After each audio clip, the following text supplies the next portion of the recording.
함께 볼 말씀은 오늘 에베소서 1장 4절에서 14절까지를 보겠습니다. 에베소서 1장 4절에서 14절까지 보겠습니다. 그래서 다음 달은 안수집사님 주간이고 그 다음 달은 이제 권사님들이고요. 그래서 11월 달에는 이제 11월 달에는 또 장로님 주간인데 그때 우리 조재욱 장로님께서 순서에 따라서 이렇게 또 준비해 주시겠습니다. 에베소 1장 4절부터 14절까지 읽겠습니다. 곧 창세전에 그리스도 안에서 우리를 택하사 우리로 사랑 안에서 그 앞에 거룩하고 흠이 없게 하시려고 그 기쁘신 뜻대로 우리를 예정하사 예수 그리스도로 말미암아 자기 아들들이 되게 하셨으니 이는 그가 사랑하시는 자 안에서 우리에게 거저 주시는 바 그의 은혜의 영광을 찬송하게 하려는 것이라. 우리는 그리스도 안에서 그 은혜의 풍성함을 따라 그의 피로 말미암아 속량 곧 죄 사함을 받았느니라. 이는 그가 모든 지혜와 총명을 우리에게 넘치게 하사 그 뜻의 비밀을 우리에게 알리신 것이요 그 기뻐하심을 따라 그리스도 안에서 때가 찬 경륜을 위하여 예정하신 것이니 하늘에 있는 것이나 땅에 있는 것이 다 그리스도 안에서 통일되게 하려 하심이라. 모든 일을 그의 뜻에 결정대로 일하시는 이의 계획을 따라 우리가 예정을 입어 그 안에서 기업이 되었으니 이는 우리가 그리스도 안에서 전부터 바라던 그의 영광의 찬송이 되게 하려 하심이라. 그 안에서 너희도 진리의 말씀 곧 너희의 구원의 복음을 듣고 그 안에서 또한 믿어 약속의 성령으로 인치심을 받았으니 우리 기업의 보증이 되사 그 얻으신 것을 속량하시고 그 영광을 찬송하게 하려 하심이라. 아멘. 오늘은 이제 교회에 대한 말씀을 좀 준비했어요. 교회에 대한 말씀인데요. 교회가 무엇인가, 교회가 어떤 곳인가를 잘 설명한 말씀이 에베소서 1장의 말씀이에요. 4절을 다시 한번 보시면 4절 한번 읽어보겠습니다. 곧 창세 전에 그리스도 안에서 우리를 택하사 우리로 사랑 안에서 그 앞에 거룩하고 흠이 없게 하시려고. 창세 전 그리스도 안에서 우리를 택하사, 그러니까 창세 전에 교회가 하나님의 계획 속에 있었다는 거예요. 창세 전에 이 자리에 온 여름과 저를 하나님께서 하나님의 자녀로 삼으실 것을 하나님이 계획하셨다는 거예요. 놀라운 거죠. 아니, 우리가 태어나기 훨씬 전에, 창세 전에 하나님은 교회를 계획하셨고, 여러분과 저가 이 땅에 태어났을 때 하나님의 자녀가 될 것을 하나님은 미리 계획하셨다고 하는 거예요. 그 선택의 주도권은 내게 있는 게 아니에요. 내 발로 교회에 왔지만 우리의 고백은 내가 선택한 것이 아니에요. 하나님께서 여러분과 저를 선택하신 줄 믿습니다. 그래서 구원은 우연히 이루어진 게 아니에요. 이 자리에 앉아 있는 것은 누가 나를 전도해서 나 이 자리에 있는 것이 아니고, 누가 나를 전도했지만 하나님이 나를 하나님의 자녀로 불러주셨기 때문에 때가 되어서, 시간이 되어서 이 자리에 여러분과 제가 앉아 있는 줄 믿습니다. 믿음의 삶을 살게 되어 있어요. 그래서 여러분, 교회의 출발, 교회의 근원은 창세 전에 있었어요. 창조의 계획 속에 교회가 있었다는 말이에요. 그래서 교회는요, 2000년 전에 갑자기 만들어진 곳이 아니에요. 하나님이 영원 전부터 계획하신 곳이 교회예요. 그래서 여러분, 교회를요 너무 쉽게 생각하면 안 돼요. 교회를 또 너무 이렇게, 그러니까 일반 어떤 그런 기관처럼, 어떤 교회를 그냥 어떤 일반 그런 세상의 어떤 하나의 모임처럼, 하나의 건물처럼 그렇게 생각하시면 안 돼요. 교회를 굉장히 귀하게 여기셔야 되는데 그 이유는 다른 게 아니에요. 하나님께서 창세 전에 교회를 영원 전부터 계획하셨기 때문에, 하나님께서 나를 부르셨고, 나를 부르신 하나님께서 나를 하나님의 교회로 이끌어 주신 거예요. 거룩하고 흠이 없게 하시려고 그 기쁘신 뜻대로 우리를 예정하사 예수 그리스도로 말미암아 자기의 아들들이 되게 하셨으니. 그래서 교회는 하나님의 비밀의 경륜 속에서 이루어진 구원 공동체라는 거예요. 영원 전부터 하나님은 교회를 계획하셨어요. 그래서 여러분, 믿음 생활은요, 교회가 얼마나 귀중한 것인가에 대한 믿음에서부터 시작이 되는 거예요. 그러니까 교회를 나온다고 해서 다 그 사람이 교회를 귀하게 여기는 건 절대 아니에요. 내 인생에서 이 교회가 내 인생에서 얼마나 참 소중한가, 내 인생에서 가장 소중한 곳이 교회지, 이런 믿음에서부터 여러분과 저의 인생과 믿음과 신앙생활이 출발하는 거예요. 그래서 교회를 여러분 아주 귀하게 여기셔야 돼요. 그 이유는 교회는 하나님께서 영원 전부터 계획하신 곳이기 때문에 그래요. 하나님은 그리스도의 피로 말미암아 우리를 구원하셨고 교회를 세우셨어요. 그럼 두 번째 메시지예요. 자, 교회는 하나님이 영원 전, 창세 전에 계획하셨다 그랬어요. 그리고 이 지상에서는 그리스도의 피, 예수님의 피로 구속받은 공동체가 교회예요. 그러니까 교회는 다른 말로 하면은 예수님의 피라고 보시면 돼요. 주님의 몸이에요. 주님의 피값으로 세워진 것이 교회예요. 근데 그 교회는 하나님께서 창세 전에 영원 전부터 계획을 하셨어요. 자, 4절 말씀 한번 5절 말씀 한번 보시면요. 그 기쁘신 뜻대로 우리를 예정하사 예수 그리스도로 말미암아 자기의 아들들이 되게 하셨으니. 그 기쁘신 뜻대로 하나님께서 여러분과 저를 선택하셨어요. 그 기쁘신 뜻대로 여러분을 불러주셨어요. 그래서 어디로 불러주셨느냐? 용상제일교회로 불러주신 줄 믿습니다. 그 용상제일교회는 시작은 이 땅에서 시작된 연도가 있지만 그 교회의 원시작은 예수님의 피, 예수님의 보혈로 이 땅에 교회가 세워졌다는 거예요. 그래서 여러분, 교회는 그래서요, 그리스도의 피로 세워졌기 때문에 모든 사역, 교회의 모든 활동의 중심은 그리스도의 피에 맞춰줘야 되는 거예요. 우리가 교회 봉사도 하고 또 우리 교회가 여러 가지 그런 사역을 하고 하잖아요. 근데 교회의 모든 그런 초점은 사실은 주님의 은혜라든가 주님의 영광, 예수 그리스도의 풍성함을 드러내는데 초점을 맞추려고 하셔야 돼요. 그게 복음이에요. 그래서 교회는요, 뭘 하든지, 교회가 무슨 일을 하든지 그 가운데는 복음이 있어야 돼요. 근데 그 복음이 뭐냐? 그리스도의 피예요. 피, 주님의 피. 13절 한번 보시면요, 13절 14절 읽겠습니다.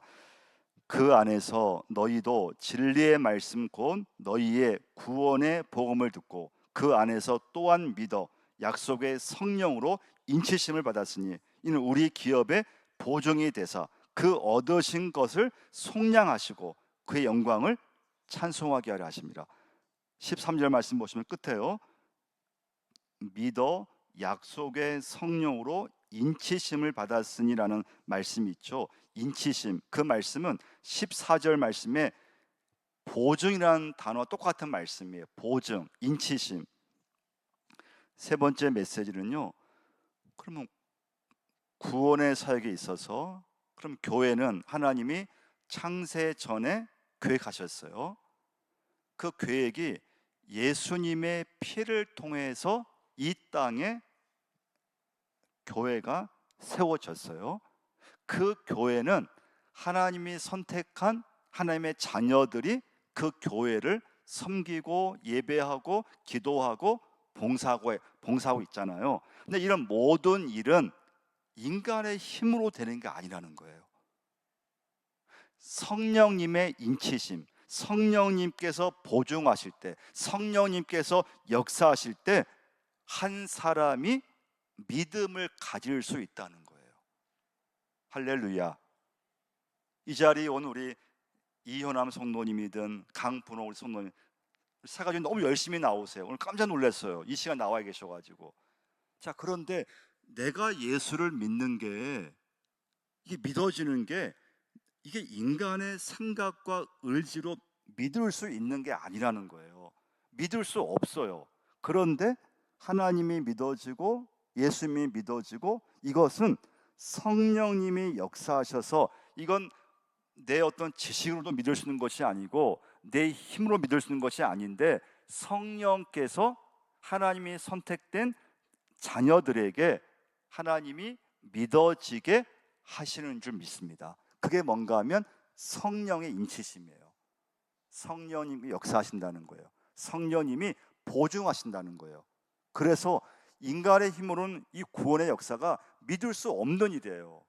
그런데 하나님께서 여러분과 저를 선택해 주시고 역사하셔서 하나님을 예배할 수 있고 기도할 수 있고 충성할 수 있고 봉사할 수 있고 주님의 일을 이 땅에서 감당하는 줄 믿습니다. 역사하게 되었습니다. 자, 그래서 예수 믿는 일은요, 성령님이 역사하셔야 돼요. 그리고 성령님이 하신 일이 뭐냐? 구원인데, 사람으로 하여금 이 땅에서 하나님을 믿게 하고 예수님을 믿게 하는 것은 성령님의 역사예요. 성령님이 하시는 일이에요. 자, 그래서 성령의 인치심이 일어났을 때 구원의 역사가 임하는 줄 믿습니다. 그 구원의 역사는 어디서 일어나느냐? 교회에서 믿음의 역사, 복음의 역사, 구원의 역사가 일어나게 되어 있다는 거예요. 그래서 교회는요, 참 중요한 게 끊임없이 이 구원 사건이 일어나고 있는가를 여러분과 제가 계속 기도하셔야 돼요. 우리 교회 안에 구원 사건이 일어나고 있는가? 그럼 구원 사건이 뭐라고 했습니까? 예수 믿는 일이라 그랬잖아요. 예수 믿지 않는 사람이 우리 교회를 통해서 예수를 믿는다. 이게 구원 사건인데, 믿음이 약했던 사람이 믿음이 어느 날 갑자기 좋아지고 막 은혜를 받고, 장로님 간증처럼 직장에서 막 기도하고 하나님 앞에 막 어려움을 때 도움을 구하고, 그러면 교회에서 가장 중요한 건 뭔가 하면요, 우리 교회 안에 내 가정 속에서 이 구원 사건이 끊임없이 일어나고 있는가가 굉장히 중요한 질문이에요. 그래서 바울은 에베소 1장을 쓰면서, 이 에베소 1장 교회에 대한 말씀인데, 그 교회에서 가장 중요한 게 뭐냐 이거예요. 구원 사건이 일어나는 거예요. 저희가 어린이집도 하지만 이번에 이제 새로운 아이 중에 한 엄마가 이제 아이 데리고 이번 주에 오겠다 기도하고 있는데요. 가장 중요한 게 있다면 우리가 어린이집을 하면서 구원 사건이 일어나고 있는가? 가장 중요한 질문이에요. 제가 목회하면서 가장 중요한 저의 어떤 사명, 저의 질문, 목회하고 설교하고 신방하고 관계를 맺으면서 구원 사건이 일어나고 있는가? 할렐루야. 믿음의 사건이 일어나고 있는가? 불신자가 우리 교회에 와서 정말 변화되고 있는가? 이 지역의 안동의 시민이 우리 교회가 있음을 통해서 우리 교회에 들어와서 그 사람이 예수를 영접하고 있는가? 예수를 믿고 있는가? 말씀을 들으면서 그 속에서 심령 안에서 그런 변화가 일어나고 결단이 일어나고 있는가? 그러니까 여러분과 저는 마찬가지죠. 나 예수를 믿고 있는데 믿음 사건이 일어나는 것이 굉장히 중요해요. 일어나야 돼요. 구원 사건이 일어나야 돼요. 교회는 그런 곳이 교회예요. 그럼 네 번째예요. 그럼 교회에서 그럼 가장 중요한 사역이 있다면 그건 예배로 이제 이어지는 거죠. 예배하는 공동체예요. 에베소 1장에 보시면 계속 나오는 단어 하나가 뭔가 하면요, 6절을 한번 보시면 6절 한번 읽어보겠습니다. 이는 그가 사랑하시는 자 안에서 우리에게 거저 주시는 바 그의 은혜의 영광을 찬송하게 하려는 것이라. 찬송이라는 단어가 굉장히 많이 나와요. 자, 1장 6절 말씀은 하나님과 관련된 찬송을 고백하는 거예요. 자, 12절 말씀 한번 보세요. 12절 한번 읽어보겠습니다. 이는 우리가 그리스도 안에서 전부터 바라던 그의 영광의 찬송이 되게 하려 하심이라. 12절 말씀은 예수 그리스도에 관련된 찬송이에요. 14절 말씀은 아까 읽었는데요, 성령과 관련된 찬송이에요. 그러니까 하나님과 관련의 찬송, 또 성자이신 예수 그리스도와 관련된 찬송, 성령과 관련 찬송, 구원의 역사가 있는 곳에는 반드시 따라오는 것이 뭔가 하면 이 찬송인데, 이게 예배라는 거예요. 예배. 구원받은 그 사람의 표현이 나타나는 게 뭔가 하면 예배예요. 예배. 그래서 예배는 하나님이 선택된, 그래서 인간의 이성과 인간의 힘으로 믿을 수 없는데, 그런데 성령께서 내 안에서 역사하셔서 하나님이 믿어지고 예수님의 그 피가 믿어지는 사람이 하나님 앞에서 예배자로 선다고 하는 거예요. 예배예요. 구원 사건이 일어나는 가장 중요한 곳이 예배라는 거예요. 그래서 예수를 믿으면, 은혜 받으면 어떻게 됩니까? 예배자가 되는 거예요. 좋은 예배자가 돼요. 그래서 하나님을 찬송하고 또 기도하면서 하나님을 막 우리는 의지하고, 또 예수님을 우리는 막 부르고 기뻐하고 찬양하고, 할렐루야. 성부와 성자와 성령, 하나님을 예배를 한다는 겁니다. 오늘 결론은 무엇인가 하면, 그러면 여러분과 제가, 그럼 내 예배는 살아있는가예요. 내 믿음은 좀 살아있는가? 정말 교회는 하나님께서 영원 전에 계획하신 곳이 교회이기 때문에, 교회는 시골 교회이건 어떤 아주 개척 교회이건 어느 교회이든지 여러분, 교회는 여러분과 저의 인생에서 가장 귀중한 곳이 돼야 돼요. 가장 귀중한 곳이 돼야 돼요. 그 교회에서 여러분과 제가 믿고 있는 하나님을 예배하면서 내 안에서 믿음의 역사, 구원 사건이 매일매일 매 순간순간 여러분과 저에게서 일어나야 돼요. 내가 일어나면 교회가 구원 사건과 믿음의 역사가 일어나게 되어 있어요. 그럼 여러분과 제가 드리는 예배는 여러분 살아 있습니까?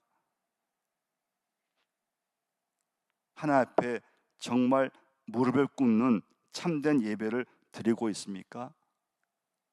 예배 가운데 하나님의 임재하심을 느끼며 예배 드리고 있습니까?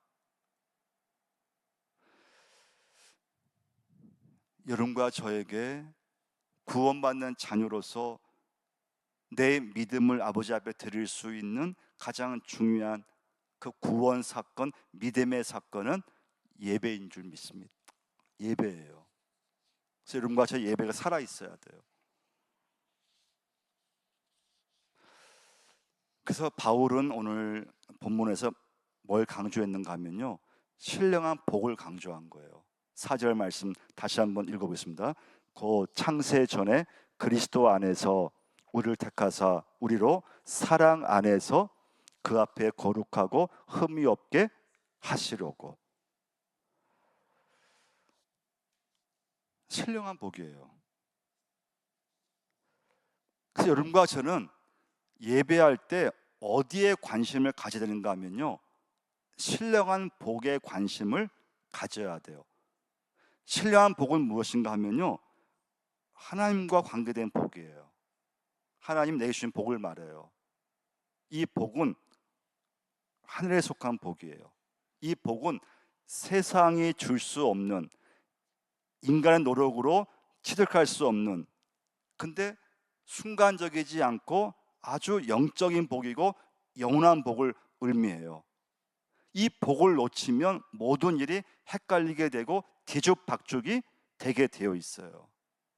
여러분과 제가 정말 사모해야 될 복은 신령한 복인 줄 믿습니다. 여러분과 제가 정말 사모해야 할 것은 더 나은 환경이 아니라는 거예요. 우리가 할 일은 신령한 복을 받는 거라는 거예요. 그 신령한 복은 이 세상에 있는 게 아니에요. 하늘에 있는 거예요. 하늘에 있는 거예요. 근데 여러분과 저는 끊임없이 이 세상의 복을 우리는 계속 집중하고, 그걸 우리는 끊임없이 사모하고, 그걸 받기 위해서 우리는 기도할 때도 굉장히 많아요. 근데 여러분, 성경 어디에도 이 땅의 복을 얘기하지는 않아요. 신령한 복을 여러분과 저에게 말씀해 주고 있어요. 신령한 복이에요. 영적인 복이에요. 그래서 여러분, 교회의 초점은 하나님의 영광과 관련되어 있는 거예요. 하나님께 찬송하는 거, 성자 예수님께 찬송하는 거, 성령께 찬송하는 거, 그 모든 것은 신령한 복을 하나님 여러분과 저에게 주기 때문에 그래요. 제 말씀을 맺겠어요. 여러분, 교회는 예배하는 그런 공동체고요. 여러분과 제가 우리 예배 드리시면서 기도하시면서 내 예배가 살아있는가, 나는 정말 하나님의 자녀로서 신령한 복을 나는 끊임없이 내가 사모하고 있는가, 아니면 예수를 내가 믿고는 있지만, 믿는다고 하지만 여전히 내 모든 가치와 또 꿈과 관심과 내가 받고 싶은 모든 것은 이 세상의 어떤 복에 내 마음이 있지는 않은가. 여러분과 제가 늘 예배드리면서 찬양하면서 기도하면서 말씀 붙잡으면서 돌아봐야 될 믿음이에요. 여러분, 신령한 복을 이 시간부터 사모할 수 있기를 간절히 바랍니다. 신령한 복을 사모할 때 예배가 살아있게 돼요. 구원 사건이 일어나게 돼요. 믿음의 사건이 일어나게 되어 있습니다. 그렇지 않으면 여러분과 제가요 마음을 빼앗기게 돼요. 그래서 교회라고 하는 것은 정말 내 인생에서 가장 귀한 것이고, 이 교회는 아무나 올 수 있을 것 같은데 아무나 올 수 있는 게 아니에요. 하나님이 선택된 자녀만이 이 자리에 올 수 있어요. 그래서 성령님이 역사하셔야 돼요. 믿어지게 하셔야 돼요. 그래서 그 믿음은 예배와 연결되게 되어 있어요. 그래서 여러분과 저에게 또 내 심령 속에, 내 가정 속에 이 시간부터 여러분 구원 사건이 순간순간 일어날 수 있도록 기도하셔야 돼요. 그 구원 사건이 뭐냐? 신령한 복을 받는 사건이에요. 신령한 복이 사모되는 순간이에요. 이상하게 세상 복에 관심이 없고 자꾸 살아가면서 신령한 복을 받고 싶고 그 믿음의 길로 가게 되어 있어요. 여러분 직장 속에도 우리 교회 안에서 이런 구원의 사건, 믿음의 사건이 날마다 순간순간마다 일어날 수 있기를 간절히 축원드립니다.